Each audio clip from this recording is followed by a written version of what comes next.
right, Chris. Oh, We're back and we're here. Oh man, I want to spoil just immediately off the bat what it is that we're talking about, but I still can't get over that intro, man. Seriously, I think this is like the first time I've actually been on a video like where they actually play the intro on our channel specifically, where we play that video beforehand. I just love. I know this wasn't your intention, but considering whose channel we're about to be on right after this, I thought it was perfect that you put it there, the line for the community. That was just comedy gold right there, as far as I'm concerned. you know, that thought that never really occurred to me, but it adds another layer yet to our growing little universe here on Talkin TV. Definitely, the Talkin TV. Would it be cinematic universe or would it be something else universe? Yeah, why not? Everyone has a cinematic universe. I don't see why we can't have one. Breaking Bad and Fargo both have cinematic universes. Right. Somehow. Exactly. But Chris, we're to talk. Yeah, we're here to talk about Haunting of Bly Manor. It's been, as said in the thumbnail, it's been pretty talked about since it came out. Again, kind of thanks to 2020 and the pandemic, kind of a lesser known thing that people were sort of under the radar, really, really looking forward to. Like it kind of. Again, I kind of liken it to something that I've talked about on this channel a couple different times with Umbrella Academy Season 2, where it's this thing that had a relatively decent first season. Again, the circumstances of Umbrella Academy Season 1 and Haunting of Hill House, which came before this, are very different as far as the critic reactions go. But definitely one of those things that people weren't necessarily expecting or really giving any thought to. And then because of the pandemic and overall lack of content when it came out, people were like, whoa, okay. And it helps that it's Halloween, so it makes it just the right time for us to talk about this. Yeah, you know what I will say is you raised some good points in there that I agree with, and then you raised some points that I think I have to disagree with. I feel like October is the first month all year where there's actually been an abundance of content wherein I can't keep up with it all. Sure. Really? A lot of these are like Shudder originals or the Blumhouse series that's going on Amazon Prime. They're all horror-based for the month of Halloween, hence, our Talkin TV event Shocktober that we're doing right now. Everyone follows suit. You kind of have to, and especially if you love horror like myself, and Dom thankfully humors me in regards to all this. He goes along with it. You got to do it. But I feel like even though the quality hasn't been that good, we have gotten a lot of content this month. Yeah, is that accurate? Sir. I feel like that's accurate. You doubt me, sir. Just because I've hated 90% of what horror has given me doesn't mean that I hate all of it, okay? There is that slim margin of quality stuff. I can't help that it had to follow up 70 to 80 years of schlock, okay? That's not my fault. Don't blame that on me. And you have admitted that, too, so you can't even defend it as far as it not being schlock. We got, 5 great horror movies? But look, we're not here to talk about that. Look.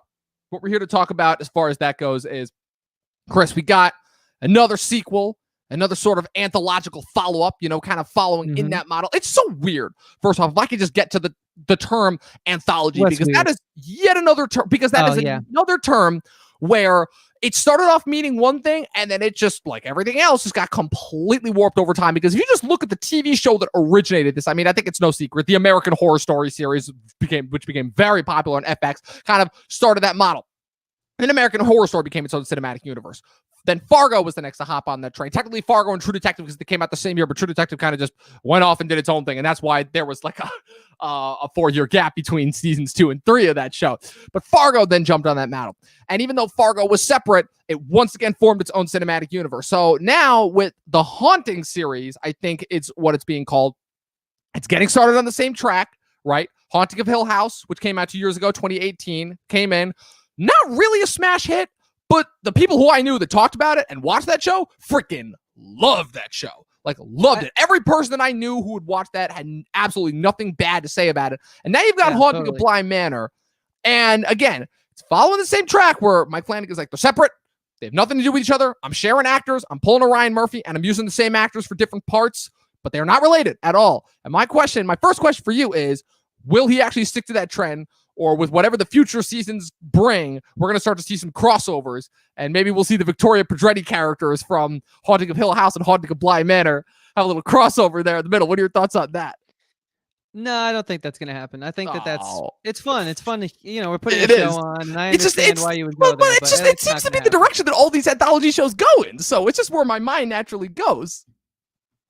Yeah, I don't know. I think with just how completely different from what I read about Hill House in preparation. Again, just off the top, Dom and I haven't seen Hill House yet. And actually, I think that'd be kind of like something interesting to answer at the end of this review. Let's save it for the end, build that suspension. Will we go on and watch Hill House? I'm curious to know what Dom thinks. I know what I'm going to do or not do. We'll see. We'll find out. But because of how tonally different these two appear to be, I think this guy is very much so interested in creating an own unique story. I like the idea though of like a community theater type thing, sort of like American Horror Story style, where it's like, okay, cool, you see these guys put on Hamlet, and then 6 months later you come back and now they're doing Oklahoma. I actually really enjoy that. I love that metaphor. Think that's a big part of it's like a big part of like, putting on a production and a TV show, right? You like your series regulars. I like when anthology series keep the same people around.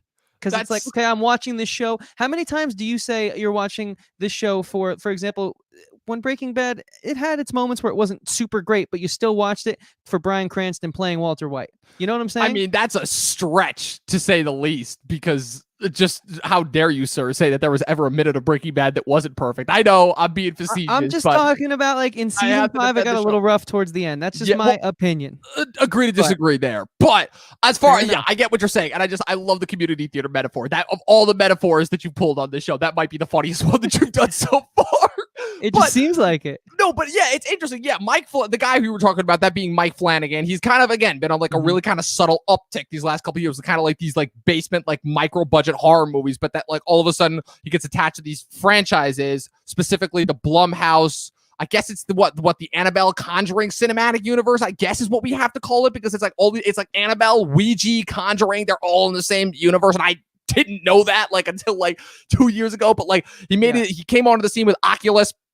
I remember somebody back in our Duchess days did a presentation on him for directors to look out for. And I'm like, oh, this Mike Flanagan guy. And he showed a clip from Oculus. I'm like, whoa, okay. So this guy actually knows what he's doing as far as that goes, as far as new talent goes. How much of Mike Flanagan's work have you seen? Not a lot. But what's interesting is that he's the guy who, when he comes onto the scene, you could tell he's hot, because he's one of those guys where, again, he's did the very smart decision of, in today's day and age, what up, Luke? Good morning, Vietnam, indeed.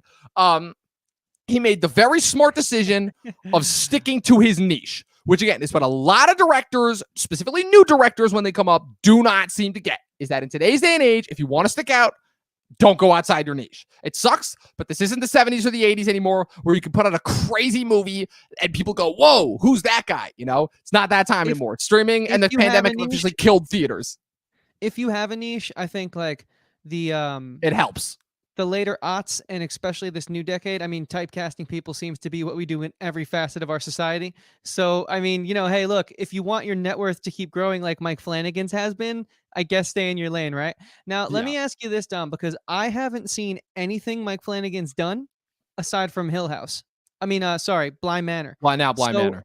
Yeah, this is my first introduction to him. Sure, I've heard the name a lot, hanging out with you, and then guys like Tyler Ruvo, a good friend of ours, who will be on the show for a couple of things coming on later this month. We won't spoil, but one of my film school buddies. I'm shocked that you're not. Buddies, I can't yet, because he asked me to keep it. He asked me to keep it a secret for you. Okay, so that's why. Okay, and that's the only reason why. But he will be on in October, okay? Because he likes all things spooky and terrifying. But this is my first introduction to Flanagan. So do you have any sort of like, I know you know about the Scuttlebuttle, but like, what's your opinion of it coming in? Yes, I do know about the Scuttlebuttle. And so I'm about to read you off a list of Mike Flanagan's filmography, which again, and this is why I give this guy credit, because again, besides sticking with his niche, Mike Flanagan also kind of stuck himself within a genre, developed his talent, what he was good at within that genre, and then got very lucky with getting certain pieces of IP that he could direct, because he had directed a couple of short films, student films, composers in the early 2000s when he was coming up. Then he made his official big screen debut in 2011 with his movie Absentia. Then Oculus in 2013, which is the movie that started to notice him. That is the movie that I first saw when it was Ruvo that made that presentation back in the day at Duchess, right? Was. That's why. Okay, that's what I thought. That's what I thought. I wanted to make sure, but I'm like, okay, yeah, it was Ruvo. So in that case, yeah, Tyler. Shout out to Tyler Ruvo. You guys will meet him soon enough. Then he did a couple of other movies that again were started to become connected to bigger universes. He did Hush, Before I Wake, and this is the one I think where people start to notice who this guy is and start to realize, oh, okay, this Mike Flanagan guy, he's something to look out for. He does Ouija, Origin of Evil, which I believe is a prequel to the first Ouija movie that came out that was a part of the beginning of the Conjuring cinematic universe. Again, We talked at the beginning. Another cinematic universe that we're like, how the fuck did that happen? But it's horror. Horror is cheap and it makes money. So that's the easiest thing I can come up with. But the whole thing is that Ouija was like regarded as like universally panned around the board. And then he does the prequel, and people are, and I didn't ever watch that movie, but I heard, and I'm like, oh, so people actually like this movie? Okay, that shows, somebody who can come in, take a doomed property, and actually kind of turn it around and make it somewhat interesting. That's somebody worth looking out for. And then the last couple of years specifically is where this guy really starts to become noticed, specifically the 2017, 2018 era, because that's when he gets onto Netflix. Specifically, that is when you start to notice another sub-trend within the horror genre, that being the return of the Stephen King movies. That's when It came out in fall of 2017, and that is when the Stephen King movies, TV shows, whatever, took off. Yeah, took off, like all that stuff. Gerald's Game on we'll get to it. Gerald's Game, 1922. I think that was like a year after 11/22/16 came out. All of those Stephen King ones that were coming out in theaters and streaming 2 years later. Obviously, in addition to getting It Chapter 2, we got the new remake of Pet Sematary. And thank you, Luke, for actually spoiling what was going to come next. But again, he directed Gerald's Game for Netflix, which again is another movie that from the people who watched that movie, everyone freaking loved that movie. Loved it. And I believe it was the first collaboration with somebody who would go on to collaborate with him in a lot of things, with that being Carla Gugino, who is the main character and also is one of the main protagonists in The Haunting of Hill House. So here's the thing, is that in between Gerald's Game and, as Luke mentioned, Dr. Sleep, he does Haunting of Hill House for Netflix, which again, I never watched it. It seemed like a setup that I had no interest in. I'm like, great. Bunch of people, now grown-up siblings, are going back to a house that they grew up in that was clearly haunted, and now they're going to rekindle the sins of the past and get over the collective trauma. Like, seen it. Don't care. Mm-hmm. But with the way that everybody talked about this show, right, I was like, okay. So, and I'm not talking people who like typical water cooler people. I'm like, yeah, okay. You go enjoy your whatever, your typical Netflix derivative trash. It did have some normie latching onto it tendencies. Like, yes. I know a bunch of my friends who could care less about what we do here on this channel were like, dude, you got to watch this show. And then I know for a fact that they also love CW Arrow shows like that. So I was like, okay, this is not an opinion I want to take right now. Right. You know what I mean? But I'll tell you the difference that I noticed. No, just Arrow, but there's a quality gap there for anyone listening. Luke. We've made it clear that we are not a big fan of traditional TV writing. See, what's it called? See our Boys season 2 review. Luke, you are learning from Chris in ways that I am not a fan of. So keep that in mind. Not everyone likes that. But the thing that interested me and got my attention the most about Hill House is the fact that it wasn't just the typical water cooler people that I were hearing talking about. It was the water cooler people. It was the people that I was like 50-50 on. And then it was the people who I absolutely trusted their opinions on. And everyone was saying universally that this was good, and that this was something to worth looking out for. And I'm like, okay, it's very rare that I hear, especially nowadays on anything, forget just horror in general, anything, that I hear a unifying opinion across the board. That was shocking to me. And I was like, okay, so this might actually be worth looking forward to. And then we fast forward to 2019. And Chris, again, Pat and I don't remember if there were any jabs pointed at you, but Pat and I talked religiously because, again, this is one of the few times, I think this is the only time that happened, where Pat and I were in the same theater watching this movie and we had no idea about it. And then we ran into each other afterwards. I was like, oh, shit, Pat, you were here? And he's like, oh, yeah, what's up, Dom? And added to my list of impressions. Friend of the show, Patrick Huber, everyone. The best, the man. And we were talking about that movie, and I was like, whoa, okay, let me tell you something. For a sequel to The Shining, again, as Luke said, that was way better than I thought it was going to be. And he was like, yeah, I was. And again, this is the thing to really keep out for. Pat Huber, who famously hates most things now, everything. Loved that movie. It was in his top 10 favorite movies of last year. And I think that was the moment. It was while I was watching that movie that I started to realize, okay, this guy, Mike Flanagan, this guy, we got to keep an eye out for this guy. This is somebody to keep your eye out for. And so now we're here. Again, I don't even know what stage to call this in the pandemic. We're in the pandemic. That's just what I'm going to call it now. We're in the pandemic. And Bly Manor comes out. Mm-hmm. And again, it was kind of a last minute spur of the moment kind of a thing, because you kind of added all of these events that for whatever reason I couldn't get to because I was working. When I asked you, I said, hey, do you want to cover this with me? And you were just like, oh, I'm about it. Like, you seem to have no hesitation to jump into it. Right. Well, the whole thing because of the impact like some of his former works had on you. Right. That's what I'm saying, is that specifically, if I had not seen Dr. Sleep, I probably would not have jumped on this as fast as I did. But again, I've been pretty on board with everything that we've been doing so far for Shocktober, because again, as much as I make fun of the genre, I do have respect for it, and I do understand its importance to cinema, and I do understand that even though I personally may not like these movies, I understand that they are special and important to a lot of different people. And when you mentioned doing Bly Manor, specifically, I'm like, okay, you know what? Screw it. I need more shows just in general for this year. Let's do it. And so I watched it. I literally finished it today because just my work and schedule and my life. I'm amazed that I can watch anything and get it done now. But I did it. It was only 9 episodes as opposed to Hill House, which is 10 episodes. So here are my first thoughts after initially coming out of this, is that Mike Flanagan, again, has become enough of a guy but enough of a presence, I should say, that when you watch something, you know you're watching a Mike Flanagan thing. It's just something about his style where he's got a very old-fashioned sense of filmmaking, despite the fact that you can clearly tell that it is, very clearly new school digital filmmaking, whatever the camera is. I don't remember if it's the Arri Alexa or the Red or whatever camera that Netflix uses for older production. You know what I'm trying to say. And I immediately noticed that, and I'm like, okay, this is a Mike Flanagan production. And again, he's got this. I think the thing and the reason why he stands out to so many people is that he's got this very old school way of filmmaking. Like the way he gets the performance out of his actors, the way he shoots things. He doesn't shoot fast. He doesn't shoot with a lot of quick cuts. He does not use jump scares at all. Well, I shouldn't say that. He does, because it's impossible to do it's impossible to do anything horror now with jump scares. But when they do, I think he finds a way to make them effective. And tasteful. Yeah. And again, it's very long, methodical, spread out shots of this wide manor. The performances, it doesn't feel like modern day performance. Like the thing that I always like to do, specifically when I saw those kids, I was like, oh God, this is going to be another Tim Burton-esque glass-eyed, soulless kids that don't talk like kids. But then when I actually started listening to them and seeing these kids act, I was like, hold on. First off, these kids are really, really fucking good actors.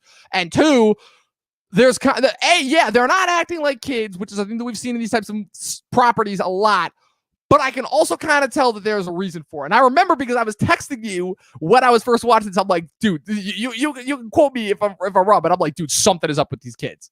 Something is up with those kids. And if you're a horror fan, it's not rocket science to put two and two together there. I think that if you've watched anything, really, it's not, specifically if you've been on YouTube in the last 5 years, it's not rocket science to just put together, because again, YouTube will spoil every single horror trope in the book for you if you haven't been a diehard horror fan. But I guess with all that being said, as much as the old school sensibility that Flanagan has, and as much as I do enjoy his style a lot more than a lot of other directors, the first note that I do have written down is that specifically for Bly Manor, it's good, but is it great? And to that, I have to say, no, not great. Very good. Very, very interesting. Very entertaining. Watch, not great. Yeah, so about 13 minutes ago, Luke asked, is this an Hill House worth watching? Well, let's get into that. I can see why you'd say it's good, not great. And I think, actually, I have a few notes down myself. And one of the big things that I feel, because I did a lot of what I like to do these days is just to let a little, inside baseball here into my process is, obviously, when you critique stuff, you become fans of other channels, like, let's say, Double Toasted, or more recently, The Rewatchables. And man, glad that I got you one of those. Yeah, man, it was a good find. And so you want to hear what other people think, and that's why we do this, because we obviously like film on a deeper level. Like I said, when you get recommendations from your normie friends who also worship Arrow and see no faults there with the filmmaking or the acting, you get a little nervous when someone says, hey, you got to watch this Hill House show. When you don't hear it from sources that you trust, because there's only so many hours in a day and you can't watch everything, yada, yada, yada. You guys know where I'm going with this. So it's a little tough to sort of take the leap and dive into something, especially like horror TV shows, which are kind of already a mixed bag to begin with. Like the only ones I've really ever heard praise over, where for me personally, it's American Horror Story, of course, for better or for worse. I've heard the direction that show's taken, and it doesn't get me wanting to watch it. Did you want to watch 1984 when it was coming out? I tried, and I tried again this year, and I can't get past the second episode. It is just, I know it's supposed to be schlocky, and I know it's supposed to be cringy, but it's just not good. And then the other show is Ash vs. Evil Dead, which, if you're into that, you got to be into that. And I heard it's phenomenal. I haven't really scratched the Evil Dead surface yet, but it's something that I got to get to. Oh, cool. Perp-minded too. Perp-minded, yeah. Dude. I love it. Your 9 hours I will never get back. Okay, I don't agree with that. Gotta get on the channel agree with that. Perp. We'd love to have you. Yeah, well, here's where I was going with this, because I was going to kind of address that, okay? So my long-winded way of explaining all that to sort of, you know, paint the point that I think that a lot of people feel a certain type of way about this, and I've only seen reviews that were positive or negative. And like I said, what I do is I write down how I genuinely feel about it first before I go and watch a Double Toasted or a Rewatchables or a Sean Chandler, whatever, right? Even our friends Elliot Brando, whatever. I write down how I want to feel about it first, my thoughts on it first, and then I kind of like take into what they say into consideration, and then I have like a second sheet where I'm like, okay, they raised some good points. I kind of changed my opinion here on this, but I originally thought that. So originally I wrote down, I said, I think the marketing is kind of why I'm getting mixed reviews going to watch this, because I think the filmmaking here was awesome.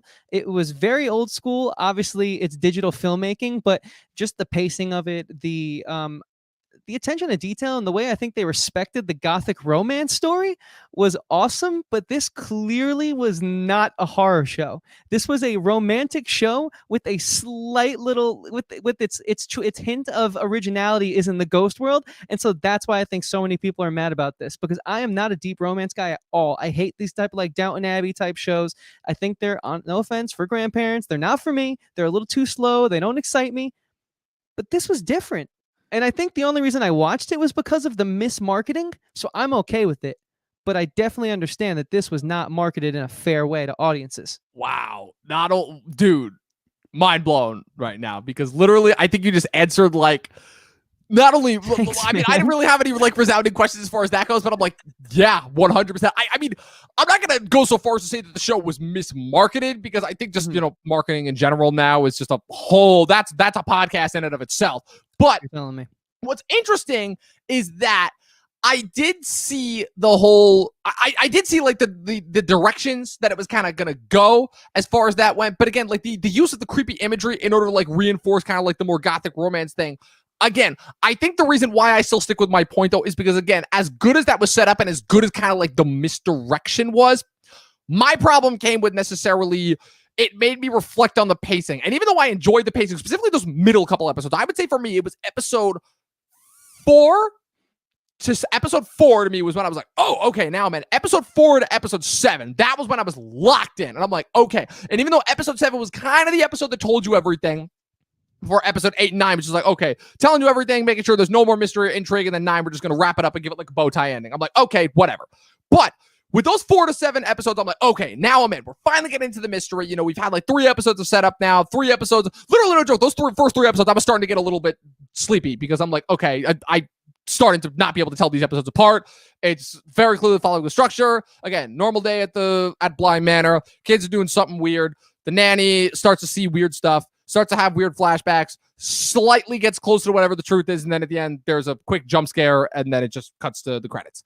And that was kind of what I was doing for those first 3 episodes. But then episode 4, once it got into actually the main character, Danny's character, the Victoria Pedretti character, her backstory, then I was like, okay, now I'm in. Now I'm actually invested, because now we're starting to like actually get into the backstories of some of these characters. You know, you got into the backstory of Miles, the one kid, the older kid of the 2 kids, the brother, in episode 2. And that was good, but I don't think it was as engaging as it probably should have been. I think it was probably because it was too wrapped up in mystery at that point. And then by the time it answered it near the end as to why he was acting the way it was, I'm like, oh, okay. It was one of those things where I was sort of starting to figure out and put it together. And then when it did it, I'm like, okay, I don't really know how I feel, only because I've seen it done before. You know, I don't know. I feel like I'm kind of like meandering all over the place as far as that goes. But as far as other notes that I have, like I said, the story was engaging overall. But my whole trick was, and again, this is a thing that we've talked about numerous times before, is that as engaging as the story is, the narrative resolution does that kind of ruin the pace for it, you know? Because again, it's kind of, I find, really similar to how I felt about the last couple seasons of Lost, where as problematic as those seasons were, God damn it, they had a fucking great pacing. And compared to specifically season 3, which slogged, like those last 3 seasons, I like season 4, but specifically the last 2 seasons, 5 and 6, had a breakneck pace. And I'm like, okay. And that's kind of what I felt like with the middle of this season. And again, I don't want to take away from that, because I do think there is some legitimately good stuff in there. But again, it's the age-old question of, does the end justify the means, or other way around, whichever one that is. Totally. No. I definitely want to talk about the ending. I say, give me a second to get this point out because I think it will help bring us there in a little more concise manner. Because I think we have some more ground to cover in between the ending. But I do have thoughts on the ending, more specifically, like the last 40 minutes of that finale episode, which was a huge tonal shift. So I actually wrote something down. I said, exactly. I said, I actually don't mind the pacing. I can see how some people might think it was a little slow, but I actually thought the show did a good job of building out the characters, getting you to latch on to them, feel their pains, feel their emotions, their struggles. But I said that, a negative in regards to the pacing, though, was where I think the pacing went south. It started to fall apart in the later half of the season when they started to like give you all these backstory episodes. I really think we could have compressed the Henry episode, and especially the episode of the family who originally owned Bly Manor in the 1700s. Those could have just been B stories while we pushed along the main narrative. Because I just think when they chose to go into that section of the story, they were a few episodes too late. Because I was already invested, what's her name? Danny?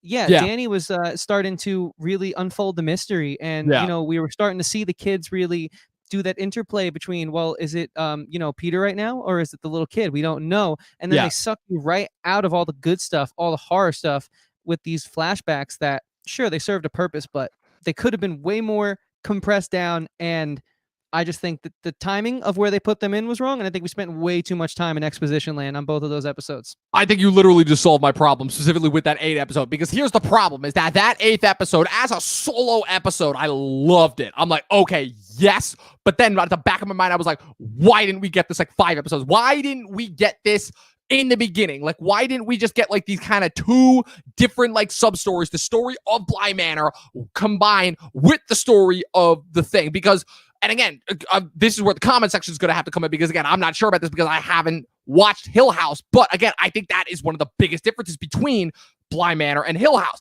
Hill House was non-linear. It was constantly bouncing back and forth between the main characters as kids and the main characters as adults. Because if I remember correctly, again, the basic premise of Hill House is that, again, it's 5 kids, 2 brothers and 3 sisters, and they all come back. They're all reunited after like a tragedy. I don't remember what the tragedy is. I don't remember, but I believe that, again, it's every episode is cutting back and forth between them as kids and them as adults. So you have these kind of 2 stories that are running simultaneously along against each other that will eventually collide in a form of resolution in the last couple of episodes. And they really didn't do that in this episode. They tried. And again, bear with me here, because again, this is another, I don't know where I'm getting all the Lindelof comparisons from. I think it's just because we talked about him a lot this year on this show. But again, it's a very similar problem that I'm having with Lovecraft Country right now. And we'll get to that next week when we actually get to our finale, which, oh man, that's going to be an episode in that train wreck. I mean, that show started off so strong. Anyways, that's a different podcast. That's a different podcast. My point being is that it's all these shows are now trying to follow the Watchmen formula, where Watchmen, again, was such this zeitgeist moment. It was just a combination of every possible thing going right. Lindelof finally becoming like, what's it called? Get overcoming the lost hate. That lost my train of thought there for a second. Finally overcoming the lost hate. What's it called? The adaptation of the perfect follow-up to the comic. The what's it called? The paying lip service to both the comic, the movie, and like being this perfect fan service. It's statements on everything that was going on in the real world, which in a weird way, I still think it did better than The Boys, even though The Boys is like more flashy and poppy and all that. Not to mention, again, being obviously a great deconstruction. It was just like, it was a situation where everything hit. But not only that, the reason why I used the Lindelof example specifically is because it used what it is that Lindelof made such a good storytelling technique, specifically with Lost, which is having each episode be a backstory of one of the characters in the ensemble cast, while also having that fold into the greater overall narrative. And he did that so perfectly with Watchmen. So perfectly that it feels like every kind of new show is trying to do that. I'm seeing it with Lovecraft Country, and now I'm seeing it, and I definitely saw that a lot with this show, where, again, it's one of those things where I didn't really start to realize it until later on, but I'm like, okay, so episode 2 is Miles. Episode 4 is Danny. Episode 5 is Hannah, the housekeeper. Episode 6 is bouncing back and forth between Flora and Henry. Episode 7... Oh, no, sorry. And then episode 3 was on Peter and Rebecca. That's what I was forgetting. And then episode 7 is when it all starts to kind of tie together. And then episode 8, they're like, nope, okay, we got to jump back and fill in all this backstory. It's going to explain everything. And again, because it's not Watchmen, because Watchmen really was the needle in the freaking haystack, where I really think it was only just the fact of all of those factors working together. Like, again, to me, the Dr. Manhattan episode in that season, which again is the episode that both is a exposition dump as far as explaining how everything happened while also brilliantly tying and wrapping together everything that's happened so far in the show. That episode does not work without Lindelof. It doesn't work without Lindelof behind the wheel. And again, not to degrade from the from the great writers I do think that this show has, but again, it's like I feel like they're trying to do that here, and it doesn't work because it does tie everything together, but at the same time, it also gives us a lot of backstory that by that point in the show, we really kind of don't need. We already kind of know how everything's working. We know how the mansion is working. We know what the kids are up to. We know what spirits are going on. And we've seen enough horror properties. Again, this isn't like a specific genre. This is pretty base-boned horror. We've seen this before. The 5th and 1st seasons of American Horror Story were literally about the exact same premise. So our minds as modern-day consumers are like, seen it. Okay, what else you got? And then when you're episode 8 out of 9 episodes, that's a problem, you know? Yeah, first off, I'll have to agree with Perp Minded in the chat. Leftovers. It's just, because I missed Leftovers, and I still got to watch that. Yeah, I think you'll like it when you get around to it. But, so whereas earlier I, praised his ability to flesh out these characters. I mean, these characters are so in depth, and I think some of that is a given when you have like as much of a bottle film or series as this was. Sure, there's a few other locations, but for the most part, it's taking place in Bly Manor. So what do you do when you're in one setting for a long time? You build out the characters, right? It's just going to happen. But I think he still did that better than I would have expected. But it's also a criticism of mine because to what point is too much information? And Agreed. I specifically mean these episodes that I keep coming back to, the Henry Solo episode, and of course the episode where we're in the 1700s. Yes, it made it a little bit stronger at the end there, but I think if you're going to put this out around Halloween, it's going to be a part of your horror anthology series. I think that is kind of what tiptoed on the horror side of this. And don't get me wrong, dude. I thought that this was like I said, I'm not a Downton Abbey type guy. This type of romance normally isn't my cup of tea. I love a good rom-com, don't get me wrong, but the more adult style, like really heart-aching romance that this was isn't normally my thing, and I was all about it. I thought it was so compelling, and like the love triangles, and not just Danny and the gardener. I'm talking about the chef and the I forget her name. Yeah, Hannah, the housekeeper. Hannah, yeah, I mean all of these. And Owen, the chef. Great characters for the kids, these kids had like fallen into this like misfit family, not by choice. And Henry wasn't, being a good uncle to them / father in one specific situation. Yeah. No spoilers just yet, but like we'll get to that. Nudge. And so like it was great. And then I was like, oh, we're on episode 7 and we're still getting information. There's 2 episodes left. Yeah, I want my excitement now. And a little bit. Yeah, I do. And again, I'll tell you the difference why I come back to Watchmen is, and again, because again, why I truly think the Watchmen was the only thing that could have pulled this off, because now we're seeing 2 examples now that are trying to do what Watchmen did. And in my opinion, they are not working from a narrative standpoint strictly, which is that Watchmen, by the time you got to episode 7, which was the Angela Abar solo episode, which had the Dr. Manhattan reveal at the end, by that point, yeah, you were still getting new mysteries and surprises, but you were also actually starting to wrap things up, which, again, it's a really, really tricky thing to do, and it's why I try not to criticize writing as much, because writing, the more and more that I specifically try to do it, is one of the most difficult things to actually happen. But I actually have 2 specific examples to back this point up. When a big problem that I had specifically was the Henry and Flora solo episode. The Flora solo episode was good because even though I didn't realize it at the time, but even though it was repetitive of other things, we were literally just kind of seeing her just go through exactly what Hannah went through in the previous episode, which led to the revelation, unfortunately, that Hannah was dead, which again, about halfway through that episode, because of the way that it's playing out, you can figure out that Hannah's dead and she's going through like some sort of limbo. Again, the way that I think that they explained like the way that the ghosts were trapped there, that was interesting, but even that was starting to feel like a little bit like too much like explaining for explaining's sake. And then they go into the whole thing that's happened with Flora and kind of explain the process of like how the ghosts forget is how they're tucked away, and that's kind of like how like the mansion preserves them and all that. But the Henry thing, which specifically, was that an inside joke that they just took Henry Thomas, who now has become like Mike Flanagan's muse? He's been in like 5 Mike Flanagan projects now. He goes all the way back with him to Oculus. It's a little kid, Elliot from E.T., by the way. And they just used his first name for that. Like, were they trolling with us as far as that goes?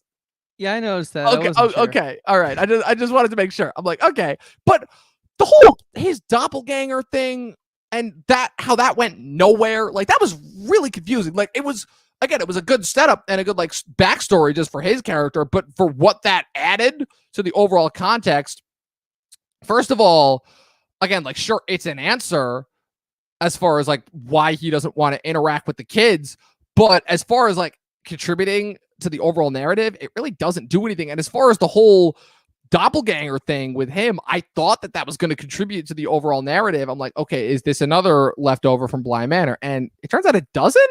It's just like a weird hallucination thing that he's got going on for whatever reason.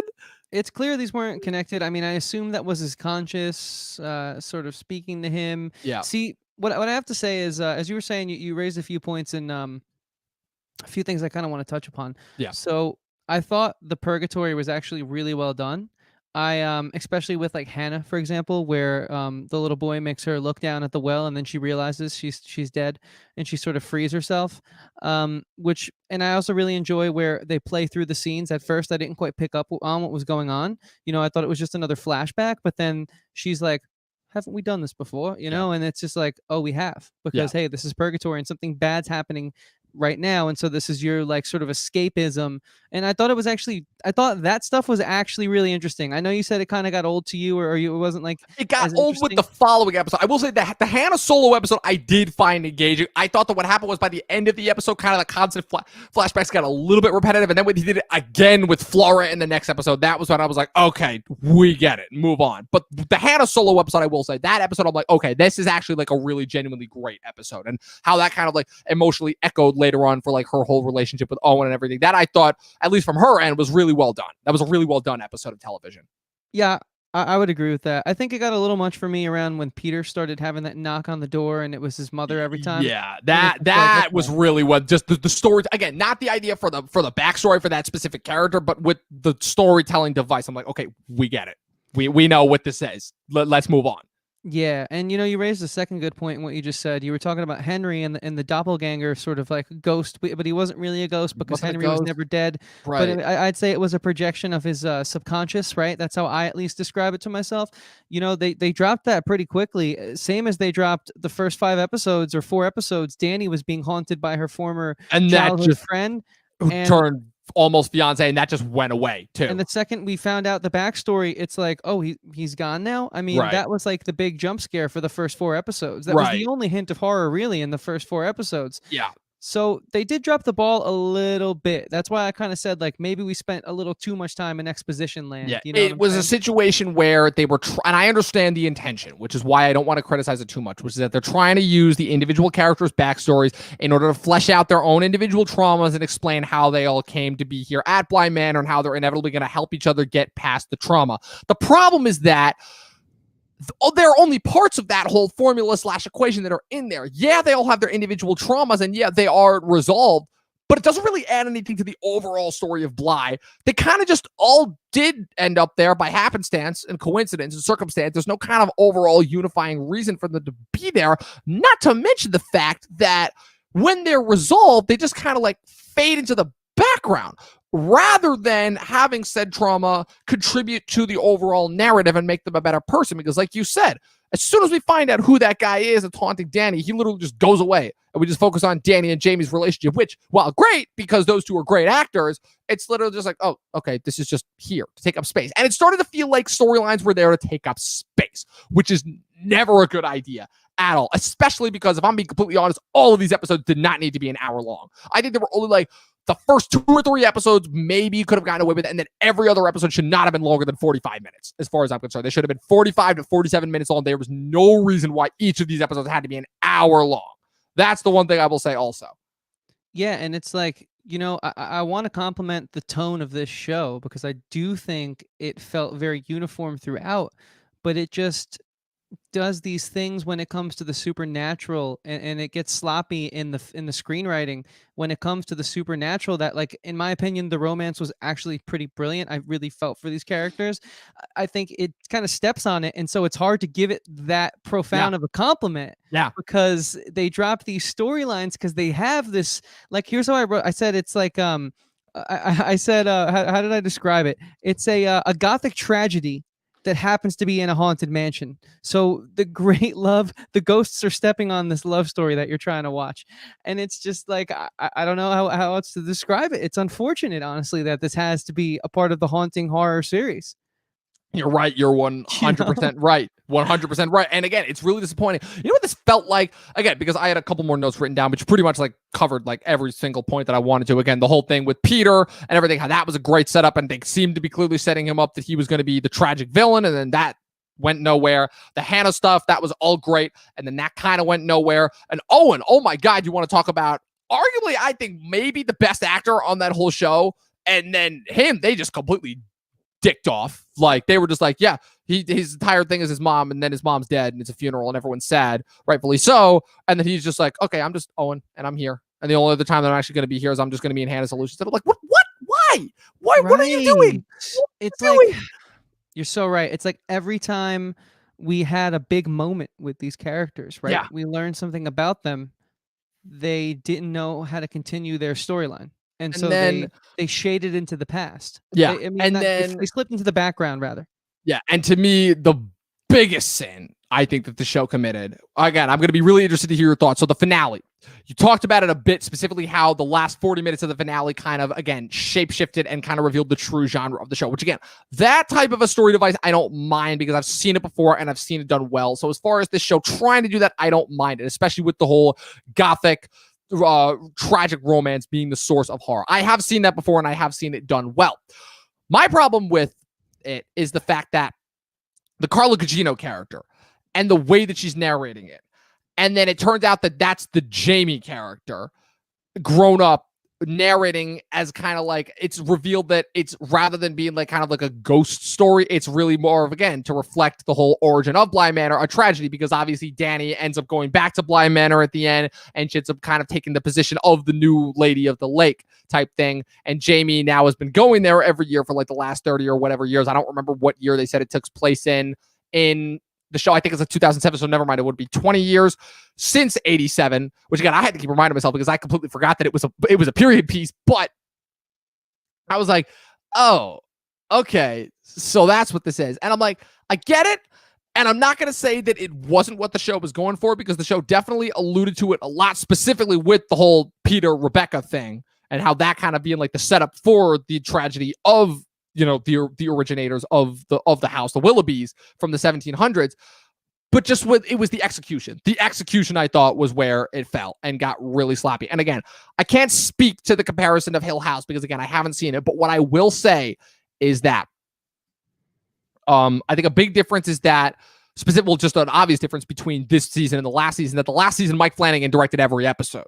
So you knew that he was there on the ground for every episode, overseeing everything, making sure everything worked. This season, he only directed the first episode.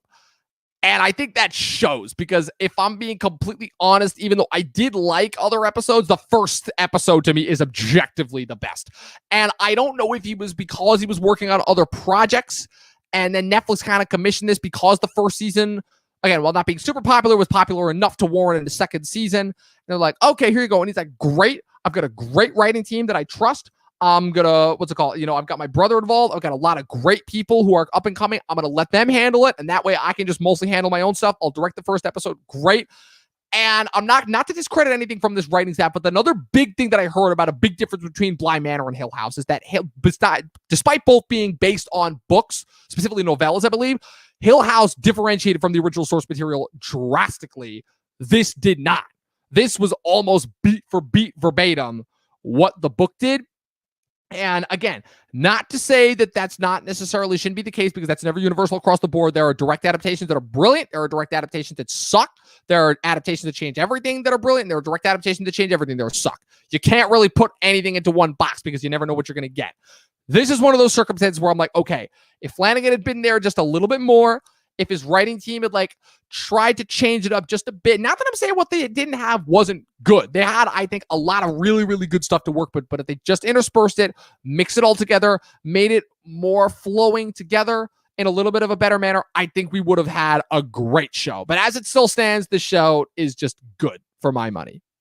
Yeah. Yeah, I hear you on that, man. Before we kind of head into the closing thoughts, I just wanted to touch upon one more sort of highlight of the show to me. Amelia Eve's character. See, her progression actually was one that I would hope all the other characters would have taken, whereas slowly but surely, as the show went on, she got more involved, and then her role in the finale really had an impact. Whereas at first, she's just the gardener, she's sort of off in the background, and they slowly grow and build her character and flesh her out in a way that, like we said, once Danny kind of resolved the issue with her ex or whatever. I don't even really remember what happened. They dropped it so quickly. She kind of dropped out of the script as well. And Right. once Owen's mother had passed away, he sort of dropped right out of the script as well. I feel like I wish that they would all have taken the same story beats and progression that Amelia Eve's character did. And I got to say, I think she's in contention for top monologue of the year for me so far.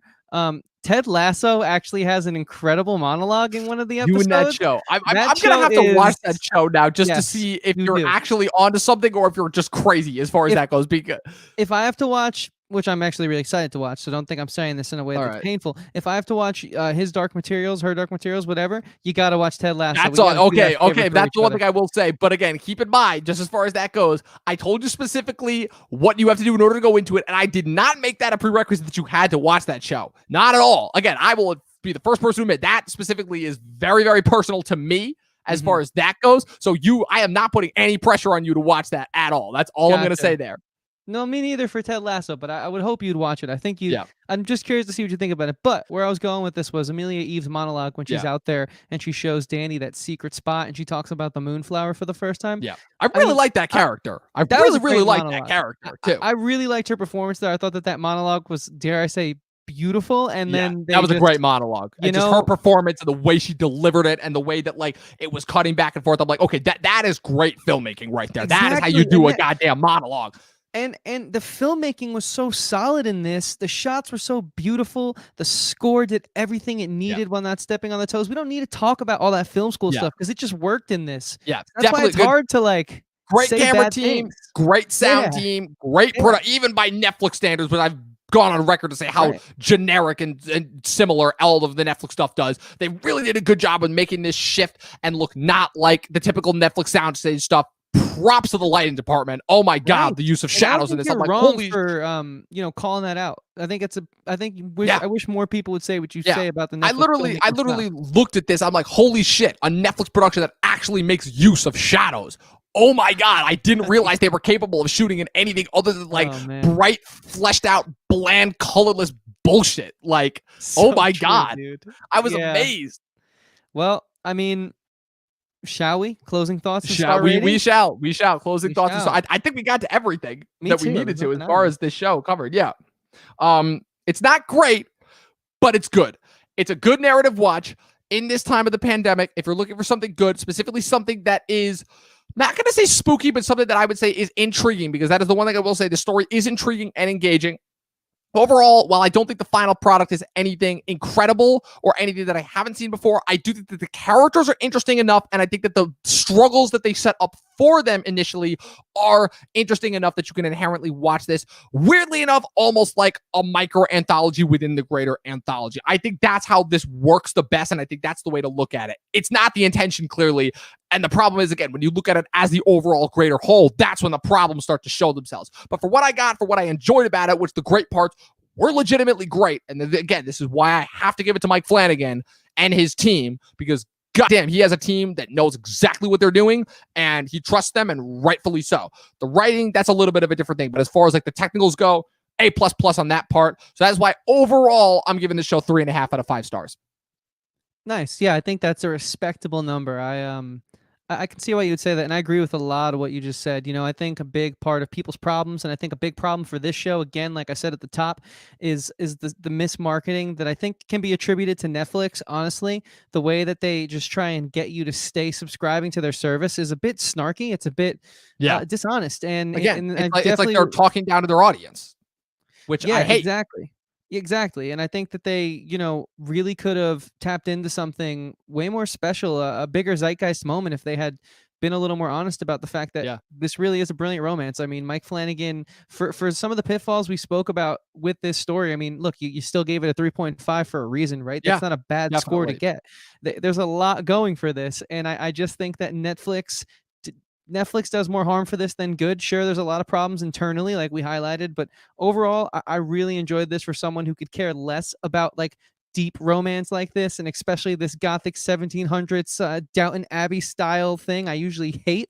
I was hooked, I really was. So all in all, it was a pleasant watch. I think I'm gonna go and watch Hill House at some point before Halloween's over, partly because I'm in the spirit, but also because Flanagan impressed me. This was my first exposure to him, and I want to see more. And I'm more of a TV guy myself, so I'm going to start there. Then probably move to Doctor Sleep. And I was about to say, you're going to watch Hill House too, right? I'm going to watch Hill House. Yes, exactly. Especially with everything. Again, all I'm going to say is that if Hill House to me takes everything I saw in this show and kind of fixes the problems that I had, I can already see that being like one of my favorite shows from 2018, which is the list that, again, while it wasn't lacking, there was also a lot from that year that I missed, because that was the year where just the amount of content that I had to get to was just really starting to feel overwhelming. So as far as that goes, and real quick, did I just totally have a mind blank right there? Did you give it a star rating? I didn't, but I was going to get to that. I'm going to give it a 3.5 as well. All right. I wrote down before this, and I left a little room in case you raised some points that would sort of change my mind, and I think you kind of reasserted the way I was feeling. Yeah. So again, it was another one of those properties that I had a feeling that you were we were kind of on the same wavelength as far as that goes. Yeah. From our initial text, I kind of felt that way, but I just don't. I want to save it for this moment right here. Yeah, understandably so.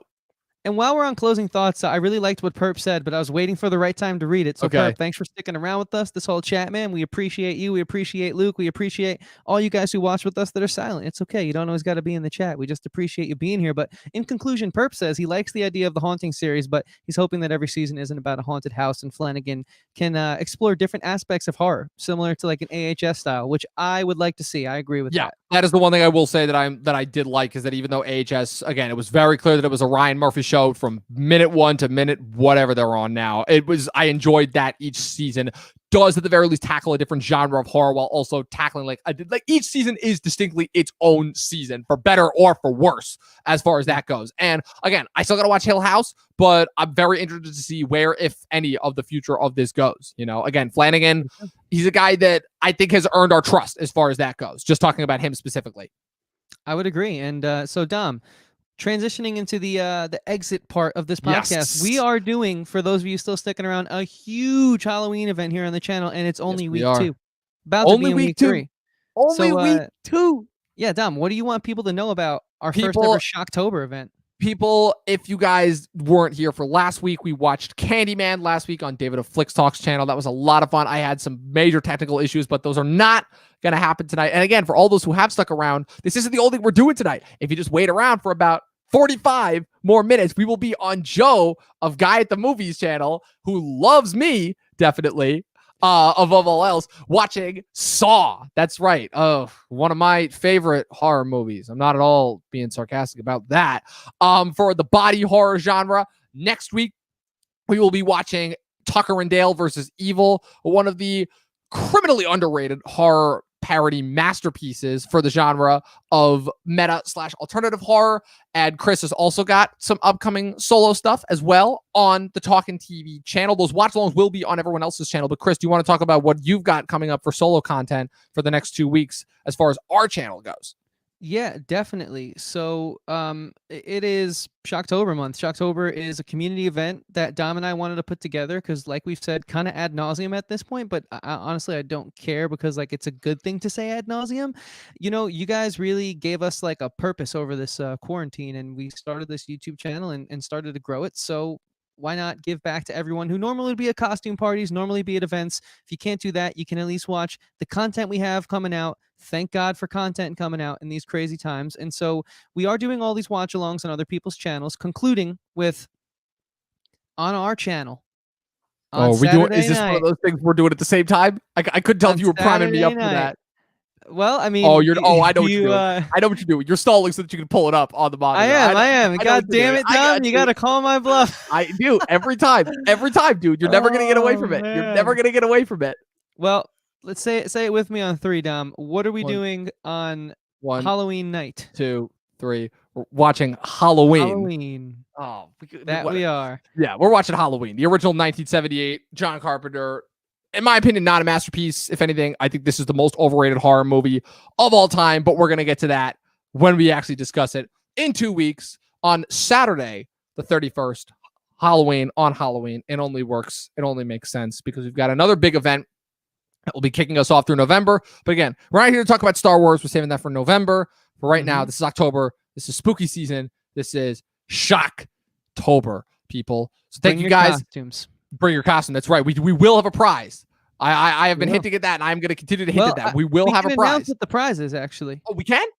David of Flix Talk put out some merchandise called Slasher Season. And he we're gonna be auctioning off to the top prize a Slasher Season t-shirt, and the runner-up prize is gonna get a personal, you can tell him, Dom, it's from your collection, isn't it? Yes, they will be getting a personal Blu-ray, I'm gonna say, not DVD, Blu-ray of my choosing. I still have to figure out what it's gonna be, but I promise it will be actually something really interesting, because in case you guys haven't noticed, most everything is digital streaming now, and I don't necessarily need as many of my Blu-rays as I did.